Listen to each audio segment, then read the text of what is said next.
Kia ora koutou katoa. Welcome to Business is Boring. Non-dairy cheese is in many ways the holy grail of alternatives to dairy products. It's one of the hardest things to do, thanks to the stretch and unique character of the animal-based product. But things are getting exciting in the space. One company here that's been at the front of alternative cheese popularisation and innovation since 2006. Angel Food began by distributing the best options from around the world, and in 2014 started making their own. Today, they sell over 130 tonnes in more than 350 outlets around the country and are the market leader. It's a huge start, but it's still less than 0.5% of the dairy cheese sold. So there's a lot of opportunity ahead as more people make flexitarian choices in their eating. To capture some of that opportunity, Angel Food have a PledgeMe capital raise happening now. And to talk their journey, the issues of cheese, and their plans for Australian advancement and better vegan cheese, founder Alice Shopland joins us now. Tanakwe, thank you for being here. Kia ora, thanks for the opportunity. Hey, how cool. How did you come to be interested in this world of alternative cheeses? I went vegan in 2004. So next year, 20 years is not just a phase I'm going through. And I would have, I didn't actually struggle with giving up cheese because I was very determined to be vegan. So I just stopped eating cheese and I ate a lot of dark chocolate instead, and that was fine. But I totally understood how the idea of giving up cheese and therefore being on a plant-based diet was just too much for a lot of people, and I wanted to help make a difference in that area. What are the issues with cheese? Because I think like lots of people know, things to do with like milk and, meat. But I think a lot of people give cheese almost like a free pass because they don't really want to think about it. So what is the situation with cheese that's the problem? Well, if there's a problem with cow's milk, then there's 10 times the problem with cheese, because cheese is concentrated cow's milk. The water usage, the land use, the eutrophication, the treatment of the animals, they're all intensified if you're concentrating the product. And it's the kind of thing, cheese, that although people do have like a deep emotional attachment to it and say things like, I could never give up cheese, people don't really, and myself included, people don't really like to think too much about what it actually is. Hey? No, I think you're right. It's quite removed from the animal. The milk, you can very easily imagine it coming out of a cow, especially if you have had a child and, that's mammals lactating. But yeah, the cheese is another step removed, or another several steps removed. So yeah, people don't think about what's in, and we aren't encouraged to think about what goes into our food, how that got to be there. So it's only, now we're being forced to think about it because of environmental damage. But yeah, until quite recently, it's only been quite unusual people who've been willing to step outside that, food paradigm and really question it and make different choices. Yeah, and even like, in kind of whether it's like a good kind of idea to eat it, like it's one of the only areas of our food where it's okay for things to be like rotten or have like mold or have gone off on purpose, and kind of, there's a lot of things to it that are kind of weird. Sauerkraut and kimchi, and there are lots of, there's a traditional Maori dish of fermented corn. So it's a food preservation technique that's been used for a long time. But yeah, I guess the mold aspect is a bit unusual, yeah. Yeah. And that concentration of all the issues to do with dairy living inside cheese, but getting a bit of a free pass, because people do have that big relationship to it. Hey, like you do hear people say, I couldn't give it up. Oh, absolutely. And I've done a lot of thinking about what the strong sort of cultural pull is. I mean, there is a chemical component because mammals' milk contains casomorphines, because you don't want your baby, whether it's a cow or a human, to just have some milk and then never want any more again. You need it to keep coming back for more.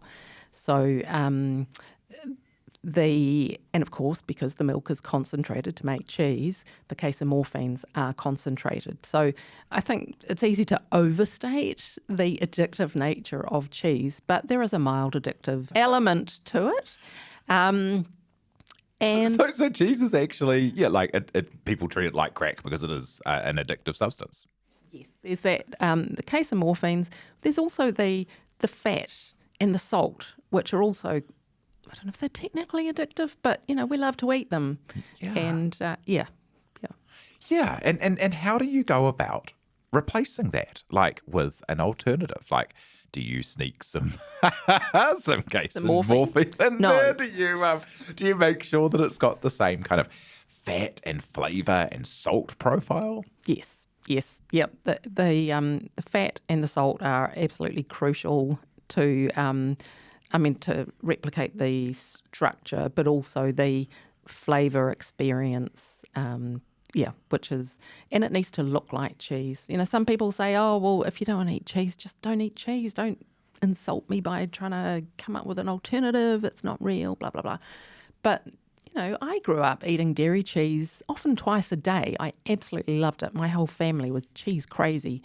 And yes, I managed to go without it, but it's not an alluring way to live, giving up things, even if they're for very good reasons. So what we want to do is reduce the barriers to people choosing plant-based meals and, just make it an easy swap.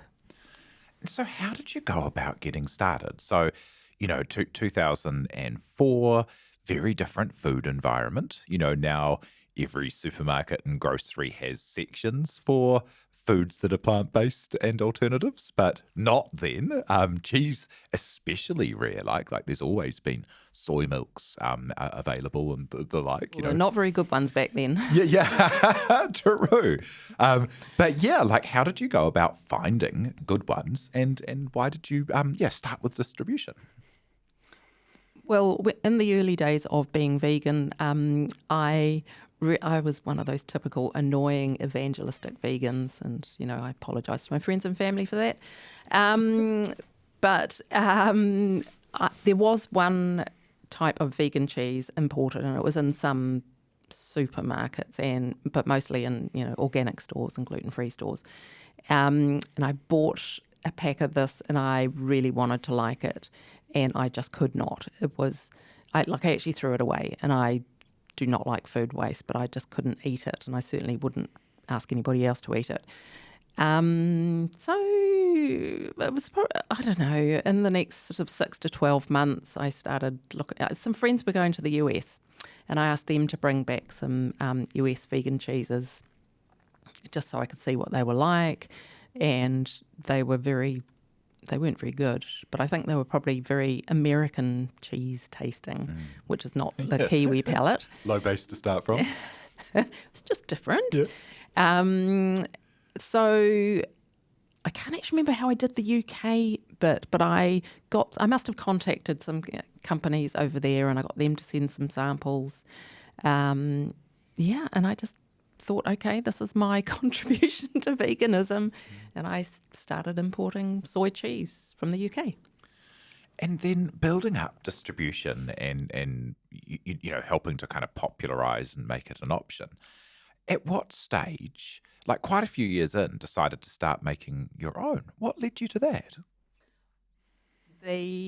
Well, we weren't making any money importing these products because we were importing them from such a long way away and in such small quantities. The whole thing was, it was basically a community service, which I was fine with. I was also doing my regular job back then, but, I wanted to actually grow a vegan business.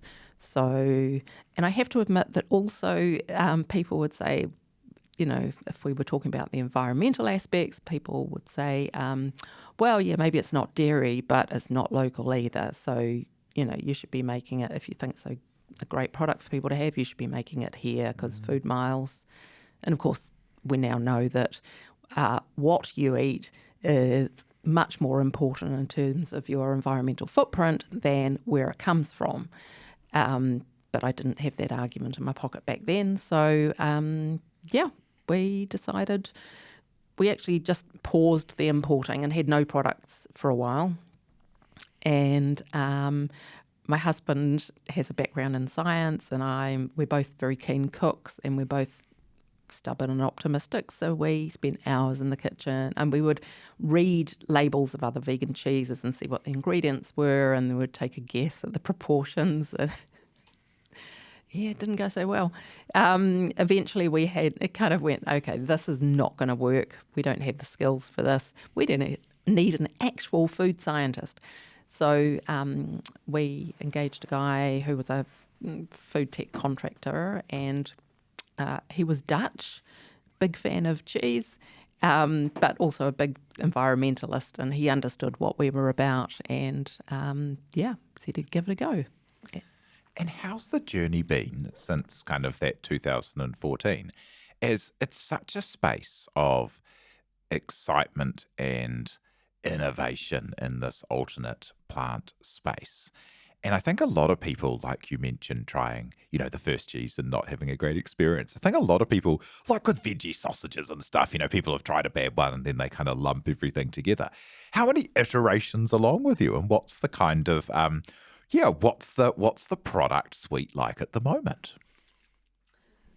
In terms of people being put off by terrible vegan cheese in the past, I have to say, mostly people just didn't try it. Yeah.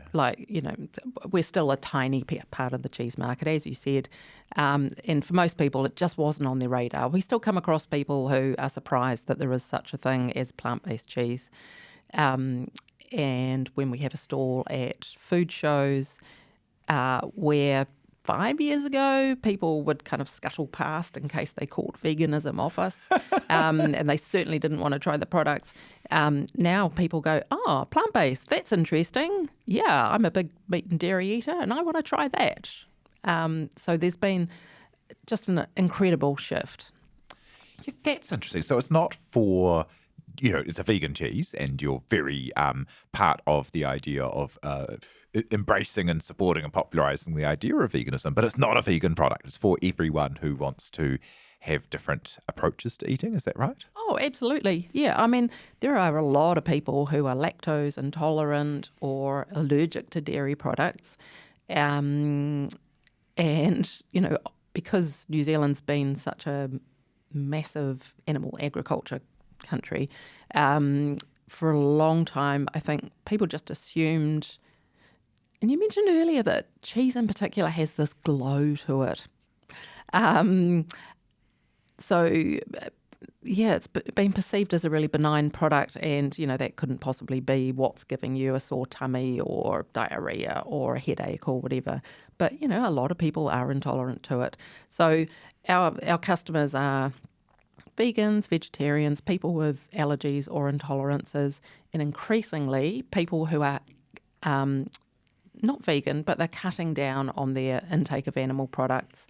And if we can provide a good alternative to what they currently eat, that they will feel good about and they'll still enjoy, and it's easily accessible because it's where they do their normal shopping, then, we're helping them take another step along the plant-based journey.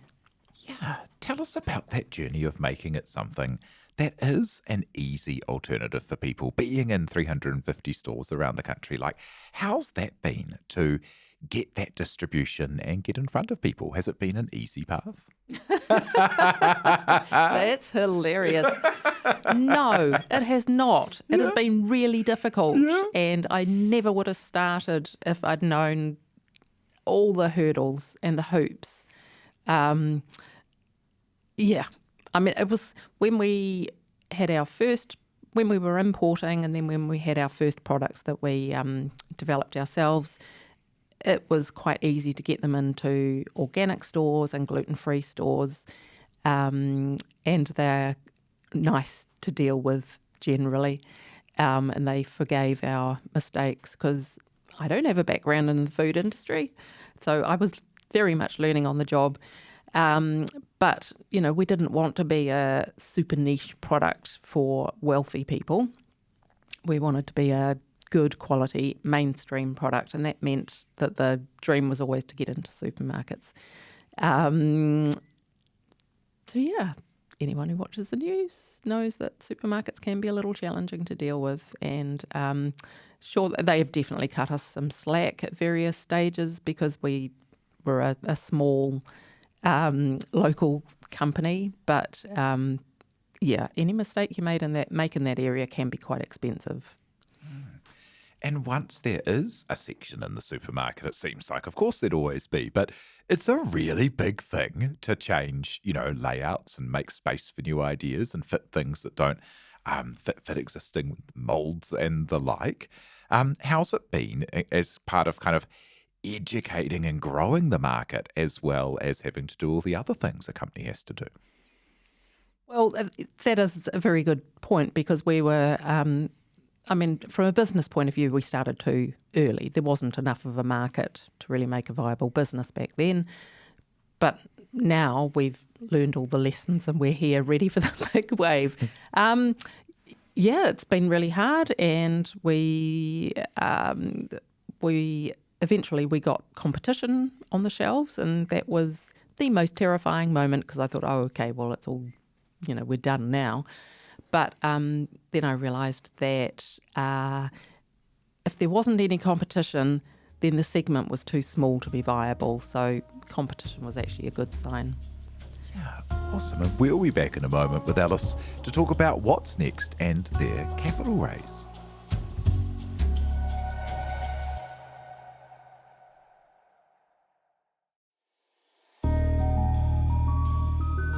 Hoki mai anō. We're back with Alice Shopland, founder at Angel Food.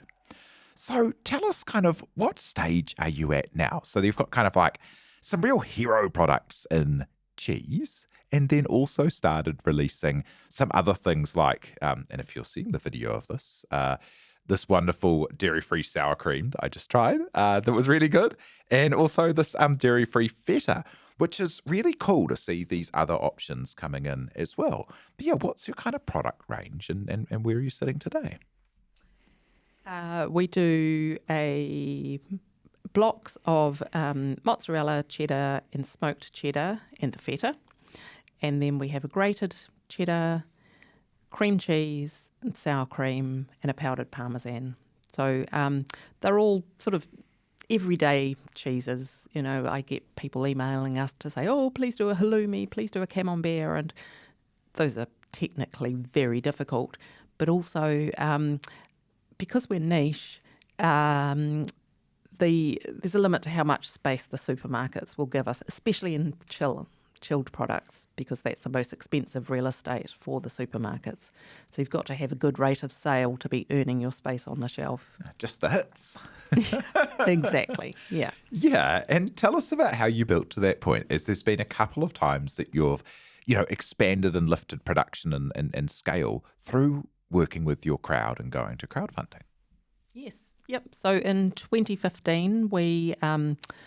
I think it was only about 6 months after the Financial Markets Act changed, and PledgeMe, which had been doing project crowdfunding up till that point, launched equity crowdfunding. And we weren't the first one with PledgeMe, but we were second or third. It was very early days for them. And that was amazing. We had a minimum raise of $75,000 we were aiming for, and we got our maximum of 150,000, and there was that enabled a sort of spike in our growth.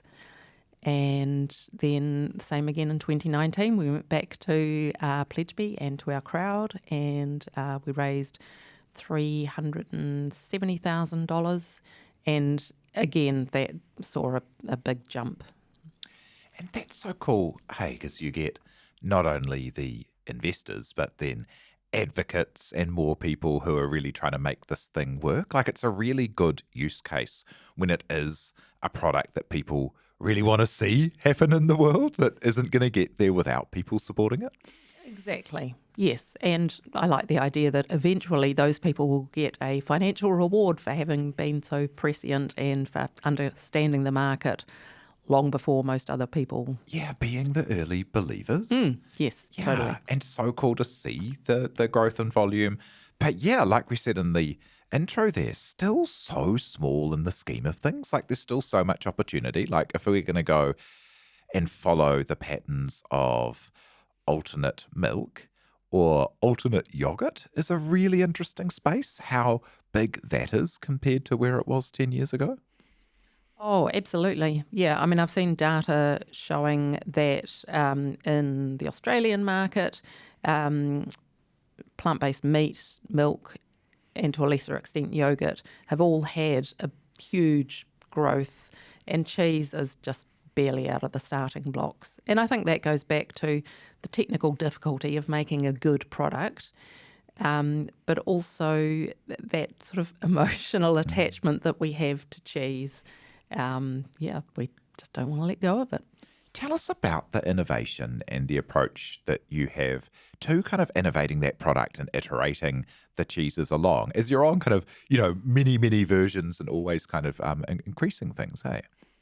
Oh, absolutely. Yeah. I mean, when we developed our first recipe in 2014, there were specialty ingredients available for these kind of products through ingredient suppliers, but there wasn't much choice. You just had to make do with what they had and figure out how to get it to perform to its best. And I've got to say, although our product was good for its time, I don't want to eat it now. So ingredients houses around the world, our product is based on starch and coconut oil, and there are specialty starches for making cheese analogues, and there are specialty flavour houses doing dairy flavours that are purely plant-based. So there is, in New Zealand, the range of options for ingredients is not as wide as it is in bigger markets. So that's been, another challenge for us. But we keep an eye on developments and what's available and processes that other companies are using. And we always looking for opportunities to improve the products. So our cheddar is probably in its fourth iteration. I mean, you can't go too crazy with changing it because, partly because some customers get upset when you make a change, but also you'd have to change your packaging all the time to update the ingredients and the nutritionals. What are you excited about what's around the corner? I love it when I get a message on our social media which says, you make it possible for me to stay away from dairy cheese. It's like, I go, oh yeah, that's why we're here. That's just, it's like they're reading my mind, but my mind can get distracted with the day-to-day operations of things. So it's lovely to have those reminders of our purpose. And New Zealand is tiny. So rather than waiting for all 5 million New Zealanders to start eating plant-based cheese, we want to talk to a larger market by getting into Australia. Yeah, and so you've got a PledgeMe crowd equity campaign live now, right? And so that's to help you get to Australia. Tell us about that. Yep. Australia's an exciting opportunity, but it's not cheap to do it properly. Our ideal is to be on the shelves in either Coles or Woolworths over there. And it would be great if they said, yeah, come on down. We would need basically $1 million over that first 18 months to crank up production, get the products over there in a timely fashion, and to do the marketing support at all the different levels, which mean it has its best chance of being a success. Because if we just send them over, I hear all these horror stories about Kiwi companies getting excited about selling their first container of product and no follow-up orders come in. Yeah. And it just, dies a death. So we want to be well prepared to make a success in the market. And we've visited Australia, and we've spoken to distributors, and we've tasted the what will be our competition, and we're really happy with how we stack up. Yeah, and the biggest job is to get it selling off the shelf once you're on there, as they in those highly contested and expensive parts of the supermarket as well. It's got to keep moving, or else they're out. Absolutely, yeah, and that can, that's quite a horrifying prospect actually. And but we have the benefit of all these years that we've built up in New Zealand, and we've during that time we've developed good products, and we've developed a strong brand that people really connect with. So, but we're not going to have the luxury of building up the brand over 17 years in Australia. We're just going to have to be very clever and use our resources wisely, and get the brand off to a very good start. Because the brand, although the product quality is very important, but the brand being something that people connect with and feel that they can sort of trust their love of cheese with is really important as well. Tell us about some of the things you do to create that. Like, I see, really vibrant commitment to recipes and making it feel like it can easily slot into people's lives. Yes. Yeah. We try to seem normal and approachable and friendly and non-judgmental and all that good stuff, because you don't get change for the most part by hitting people over the head with your ethics. If they have an inkling that they might agree with you, they're even more likely to run in the other direction, or just start eating twice the amount of dairy cheese to spite you. So we take a friendly, low-key approach, and it works. Yeah, people engage with us. And what's the impact you're wanting to make? Because at the moment there's the cheese products in grocery that people buy. There's also food service, where you're providing, things to companies that, are replacing cheese in their operations. Yep. And it's 130 tonne. That's 10 times that amount of milk. Like, it's a lot of displacement so far. Yeah, what are some of the things around the impact that you're making? We do sell to food service. So about a third of our turnover is to food service, from small independent cafes to big QSR chains, and we also supply cheese to manufacturers of pie, the vegan pies that you can buy in gas stations these days. I mean, that didn't happen when I first went vegan. That was the thought of being able to buy a vegan pie at a petrol station and a vegan Magnum. That was just unthinkable back then. So there are lots of cheese is such a crucial ingredient for home cooking, but also in food service and manufacturing. So there's lots of opportunities there, definitely. What's your advice for people who are wanting to make a change and use business as a force for change? That's a really tricky one. It is not easy to be a business person who is guided by their ethics, I would have to say, because you're constantly having to make compromises, and it's if you're an ethics-driven person, then those compromises don't feel good. But so, for example, we have to use plastic for our packaging. There is no other way to do it at the moment. So that's a big compromise, because there are lots of reasons that plastic is not ideal. On the other hand, plastic gives us great shelf life. It's light to transport, so it doesn't use as much energy to transport. It's a complex argument, and you're just constantly having to do your best with the resources and the information that you have available. So I guess my advice would be, do it. but it ain't going to be easy. Yeah, and like those things with the plastic, like you have tubs instead of the soft plastics as well. So are the tubs an easier thing to recycle than soft plastics that cheeses would often come in? The tubs are number 5 plastic, which is in high demand in New Zealand for recycling in New Zealand. We can't guarantee that it all gets recycled, but it's less likely than other types of plastic to be sent offshore or sent to landfill. And 90-something% of people live in areas where number 5 plastic is collected in curbside recycling.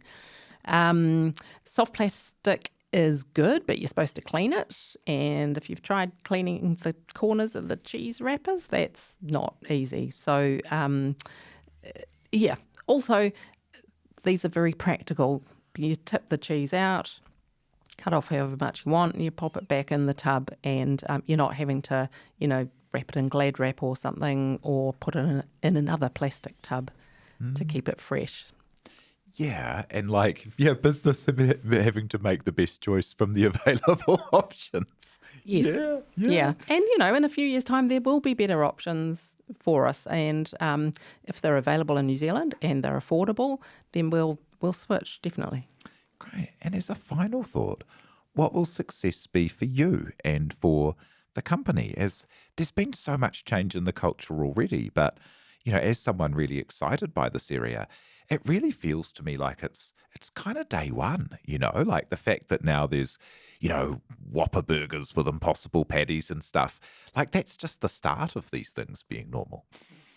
Yes. I mean, I think success for me personally is growing Angel Food into a significant brand in New Zealand and Australia, and potentially other overseas markets. I want to show that, we don't have to just do animal products. We can do plant-based products really well, especially ones that draw on our culture, our history of cheese. But yes, a reduction in the amount of animal agriculture is really what success looks like for me. Yeah, wonderful. Well, can't wait to see where it goes next. Thank you so much for coming and sharing your story so far. That PledgeMe raise is live on PledgeMe now. Look up Angel Food. So thank you very much to Alice Shopland for sharing your story today. Thanks, Simon. Thank you to Alice, to you for listening, and to everyone who helps make this happen, like our producer, Samuel Robinson. Do follow Business is Boring wherever you get your podcasts, and be sure to rate and leave a review if you like what we do. E noho rā.